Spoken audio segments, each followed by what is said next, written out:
Hey everybody, it is April 26th, 2026, and we want to give an update on this garden, which is our largest garden bed, which will have sweet corn, sugar snap peas, Brussels sprouts, pumpkins, and things like that throughout the season. So we got everything tilled up. We had help out here to get the fence posts and the fencing up for part of the field. So thank you to our helpers.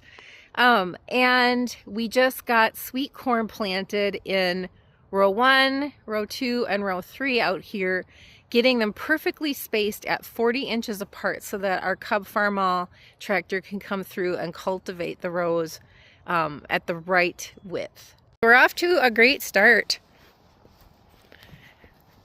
And our current setup is where we fence it about halfway. So this section over to here is all fenced in so that we keep most of the critters out.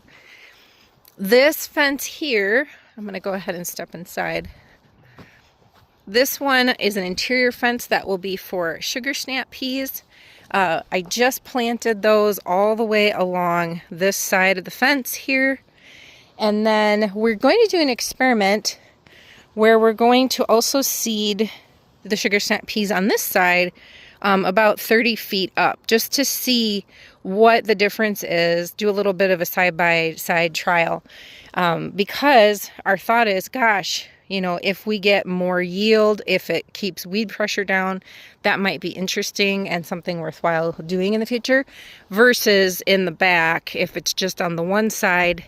Is spacing a thing? Do we see a different yield there? It'll be interesting to contrast and compare.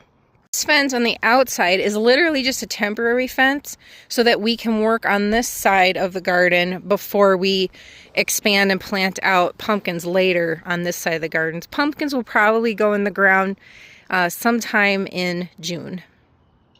Got our handy dandy Kubota here with our seeds. More seeds from Harris. These are awesome. Super sugar snap treated with Cruiser insecticide seed treatment.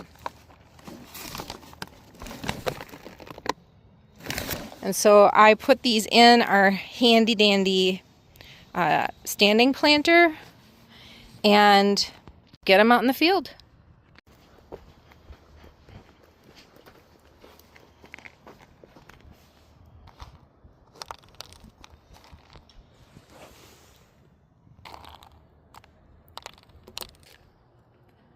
One thing I feel compelled to share is that every spring I have really terrible pollen allergies when the trees do their pollen thing.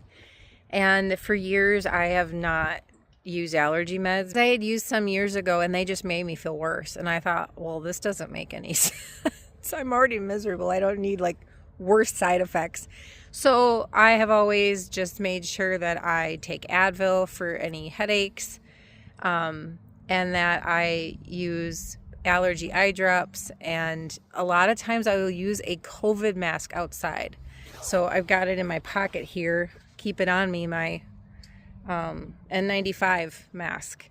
But the problem is, this only goes so far, because if you want to wear glasses, you're screwed because they fog up. If I wear my contacts, my eyes will eventually get really full of pollen.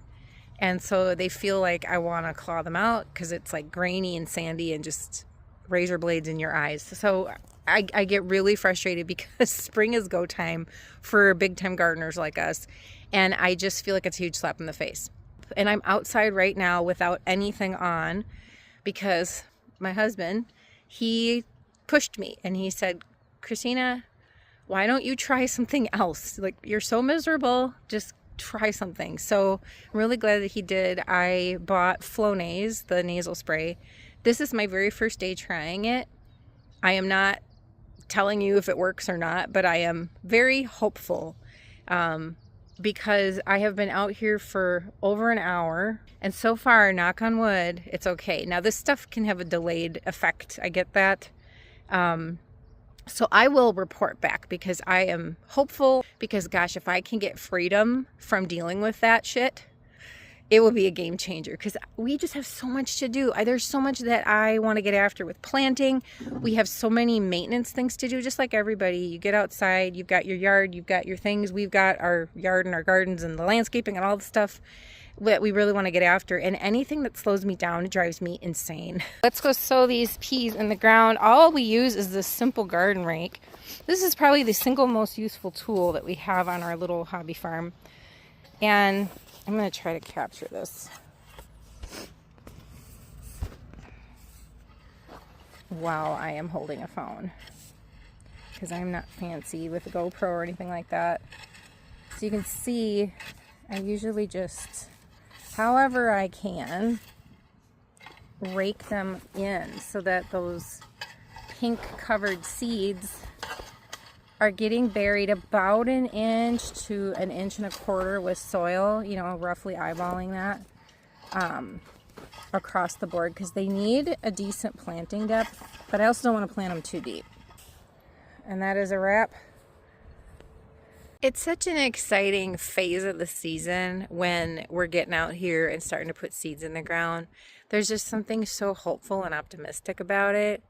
And it never gets old, because you know, like, while this field just looks bare right now, there's little tiny magical things that we're putting in the soil, and it will be so exciting and satisfying when those little tiny seeds start to sprout up and emerge, and it's just absolutely magical. And then every phase that happens throughout the whole season, all the way to this glorious, stunning harvest, and it never ever gets old. As always, we'll keep you posted, of course, on the progress with the garden and the Flonase.